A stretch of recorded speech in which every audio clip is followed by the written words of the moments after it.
Contagi da Covid-19, il Veneto supera la soglia dei 100.000 dall'inizio della pandemia. Non solo, i numeri del bollettino mattutino diffuso dalla regione registrano un altro passaggio, quello oltre i 250 ricoveri in terapia intensiva, che secondo il piano di sanità pubblica fanno entrare la macchina sanitaria nella fase di rischio numero 4, che precede l'ultima, la più grave.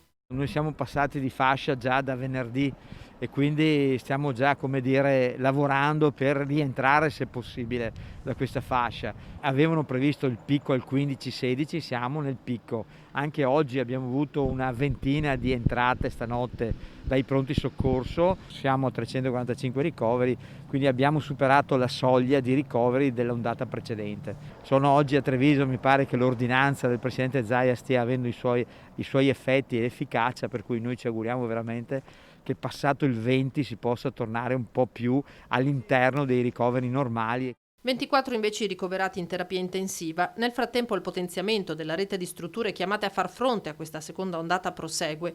Nuovo punto tamponi da martedì a Castelfranco che consentirà di arrivare a oltre 6.000 test al giorno, mentre si sta completando il reclutamento del personale per riaprire l'ospedale Guicciardini di Valdobbiadene. E faremo Valdobbiadene con i nostri pensionati, persone bravissime che hanno un'esperienza, che si sono resi disponibili. Stiamo trovando il sistema, come dire, di trovare anche OSS, se tutto va bene i primi 30 posti letto vorremmo già aprirli alla fine di questa settimana.